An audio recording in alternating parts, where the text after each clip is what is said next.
Last time, Virgil spoke at length to Dante about love and free will, whilst they rested on the mountain after sunset.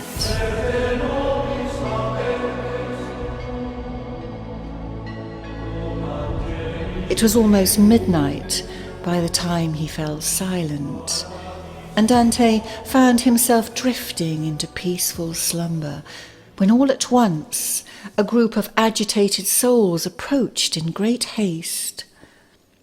They were soon upon us, Dante explains, since all that vast crowd was moving at a run, and two in front were shouting tearfully, "Mary ran with haste to the hill country, and Caesar lance Marseille, then raced to Spain to subdue Lerida in Catalonia." The rest shouted after that, "Hurry, hurry, do not let time be wasted through lack of love, so that labouring to do well may renew grace." They were the souls of the slothful that Virgil had spoken of earlier, those who in life were deficient in love. They lacked zeal, the virtue to be attained here. In death, they must continually run around the terrace, crying out examples of both sloth and zeal. The first, typically, is an allusion to the Virgin, who shortly after her renunciation went in haste to her cousin Elizabeth's home with news that she too, even though mature in years, was soon to give birth to a child. The other examples are from the lives of Julius Caesar and Virgil's heroic Aeneas, both of whom zealously pursued their goals. Virgil has the wit to ask them the way to the next terrace as they hurry by, and one of the souls calls out, "Come behind us, and you will find the gully. We are so full of desire for speed, we cannot stay, so forgive us if you take our penance as an offence." The souls race on, far ahead of our poets, but as they disappear from view, the last of their number can be heard calling out examples of sloth, about the Hebrews who grew lazy and lingered in the desert after God opened the Red Sea to assist them, and of those men who failed to endure with Virgil's hero Aeneas, creating for themselves an inglorious end. Dante is exhausted. His mind is teeming with thoughts about Virgil's earlier discourse on love and free will. And as he finally drifts into sleep, he feels that he's really understood what his mentor has said. But then comes an ugly dream of the siren who tempted Ulysses in the Odyssey, a dream that shows clearly that whilst he might have grasped Virgil's words with his mind, his unconscious reveals a very different picture.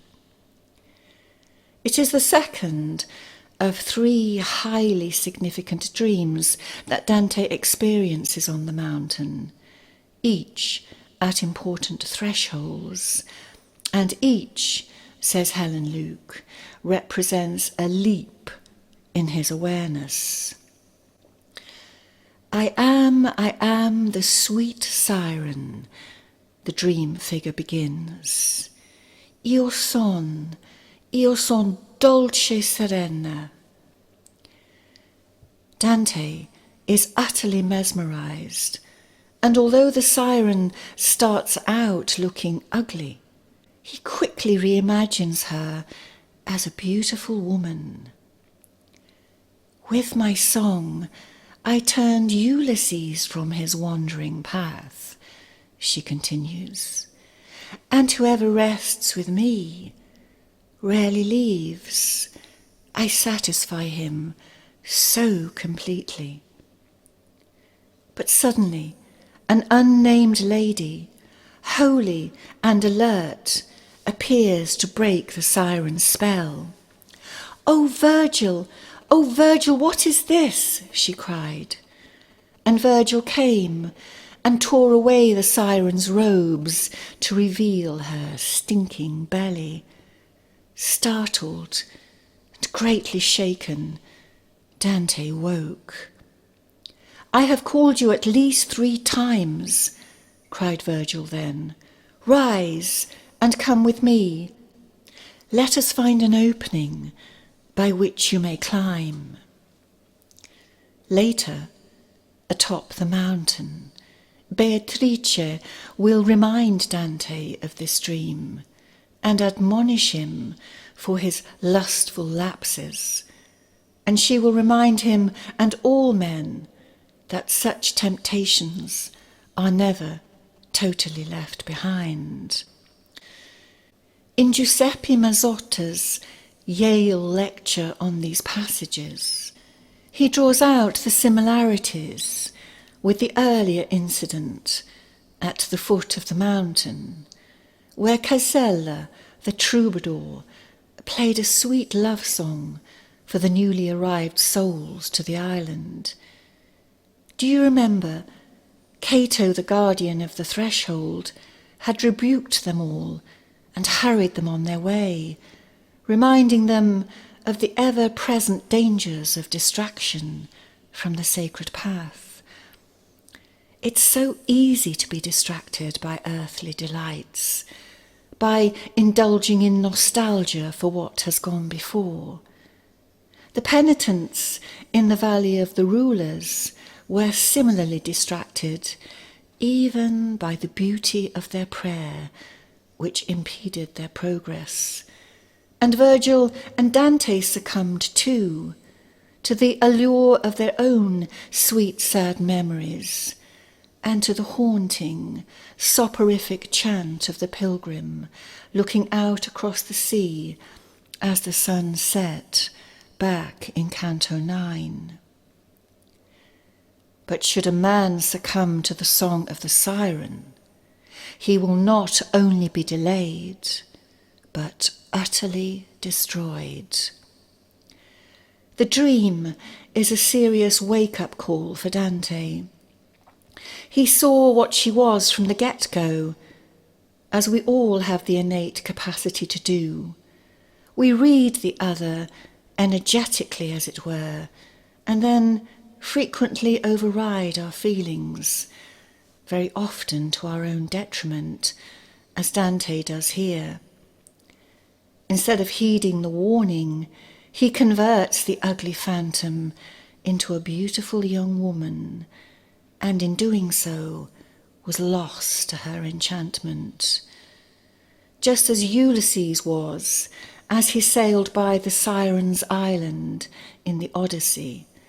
Thank goodness he'd had the foresight to have himself tied securely to the mast, and thank goodness for the mysterious lady in Dante's dream, who saw the danger and called for dear Virgil to come to his aid. The siren promises all, says Mazzotta. She tempts the dreamer. You who might be weary of the struggle ahead, stay here with me, she whispers. I have all you might desire, and more. To do so, of course, would be catastrophic, for succumbing to the siren's charms effectively forecloses the quest. For the siren stands for death, Mazzotta concludes. Underneath the pleasures of her language, there is a stench. To fall for such charms, suggests Luke, is to fall into the possession of the negative anima, that part of the psyche totally opposed to its counterpart, here portrayed as Beatrice, who is clearly the unnamed lady, holy and alert, who stirs him to his senses from within the dream and counsels Virgil to tear away the siren's disguise, to reveal the truth of her dark nature. Yet the fact that these latter figures appear within the dream suggests they are already constellated within Dante's psyche, which clearly bodes well. I rose then, he tells us, and all the circles of the holy mountain were now filled with the high day, and we went with the new sun on our backs. I was following him with my forehead wrinkled like someone burdened by thought, when I heard words spoken in so gentle and kind a voice as is not heard in the mortal world. Come, here is the pass. And I heard, Blessed are they who mourn, for they shall be comforted. And as they pass by, the fourth letter P is removed by the angel's wing. But Dante is still downcast. The dream has shaken him to the core. But Virgil, privy as always to Dante's thoughts, reassures him, saying, You have seen the ancient witch, and how a man escapes her. Ahead you will learn more. And spurred on, the two set forth through the deep cleft in the rock that the angel had shown them, and very soon they arrived at the next terrace. Now, on the three upper cornices are the souls of the covetous, the gluttonous, and the lustful, those caught in the three aspects of that possessive love, writes Helen Luke, which feeds the desire of the ego instead of nourishing the self. And on this, the fifth terrace, the sins of avarice and prodigality are purged. I saw people lying on the ground, Dante tells us, who wept, all turned face downwards. I heard them say, Adhaesit pavimento anima mai, my soul cleaveth unto the dust. With such deep sighing, the words were hardly understood.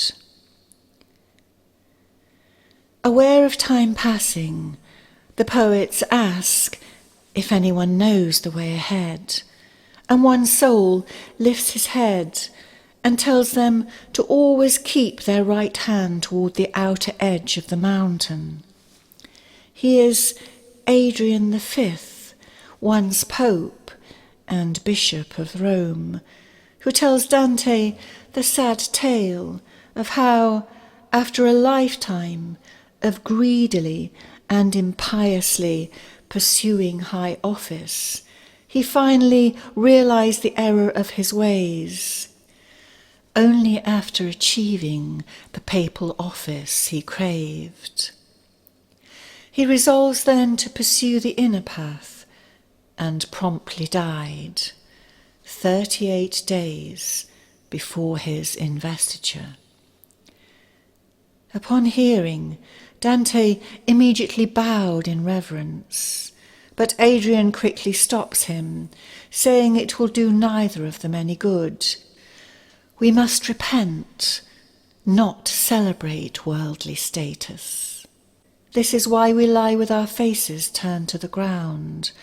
For in life, Adrian tells him, our eyes did not lift themselves up to the heights, but were fixed on earthly things. So here, justice has sunk them down toward the earth.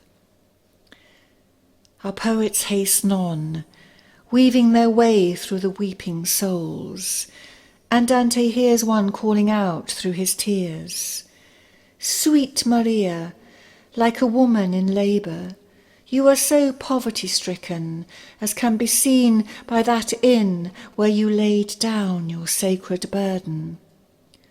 Another recalls the classical figure of the good Fabricius, who refused all the bribes of high office, choosing instead to possess virtue in poverty rather than great riches with vice.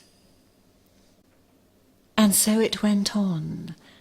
But when night falls, one of the tearful penitents, the French nobleman Hugh Capet, explained, "We adopt a different strain." Then the tales of those who fell victim to greed are told aloud. The tale of Dido's brother Pygmalion is recounted, and that of King Midas, whose greed for gold led them both directly to their demise. And Achan, the Old Testament character, who was stoned to death for stealing consecrated treasure, and Sapphira and her husband Ananias, followers of Christ, who piously sold their possessions to help the poor, but secretly kept part of the price for themselves, whilst others sold everything and let everything be shared. The poets press on as they must, leaving the penitents reciting their litany of misdemeanours, when suddenly, Dante tells us, I felt the mountain tremble like something falling, at which a coldness seized me, as it seizes him who goes to death. And every soul paused and looked up, and a great jubilant shout went up on every side, and all were saying, Gloria in excelsis Deo. We stood immobile, still as those shepherds who first heard that hymn, till it ceased when the quake ended.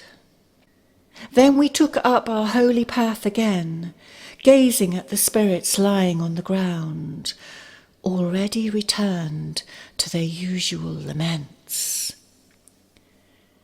Dante is desperate to understand what just happened, but there is no time. Virgil hurries on, and Dante follows, fearful and thoughtful. He does not know it yet, but one of the souls has just completed his purgation, and each time this happens, the mountain quakes, and every soul cries out in celebration. The soul in question soon appears and greets them graciously, like Christ greeted the 2 disciples on the road to Emmaus soon after his resurrection. La pace sia con te, he begins. Peace be with you. He is Statius, the 1st century poet, who had become enamoured of the new Christianity and had secretly been baptized. He has spent more than 500 years on the mountain, purging his tendency to prodigality, the symmetrical vice of avarice. Set free now to move on, he will join Virgil and Dante in their ascent to the peak. He is eager to discover the identity of his new companions. Virgil explains that Dante, who still lives, has been summoned above, and that he has been called from hell to guide him, but he does not as yet reveal his identity. Turns out, though, that Statius was a great admirer of the classical poet. The Aeneid was a mother to me, he tells them, and a poetic nurse. He even attributes his conversion to Christianity to his great hero. Dante and Virgil are perplexed, wondering how this could have ever come to pass, and astonishingly, Statius tells them he had been deeply inspired by Virgil's own speculations that a new light would one day come into the world that would bring untold wisdom and healing. When later he discovers that Virgil, his hero, is standing right before him, he is utterly overwhelmed. Huge smiles break out on all their faces, none of them quite able to believe that they have somehow met. Now, what strikes me most upon reading these passages is just how much the Commedia is uniquely ordered to the careful unfolding of each soul's journey, as if, as we so frequently hear in accounts of near-death experiences, as if the afterlife is designed just for them. And certainly, this is how it must have seemed for Statius in this wondrous moment. Well, the angel of liberality then appears and pronounces his beatitude. The fifth letter P is removed from Dante's forehead, and the three poets climb upward. And I heard, "Blessed are the righteous, they thirst for nothing more," Dante tells us. And I went on, lighter than when I left the other stairways, so that I was following the swift souls upwards without effort.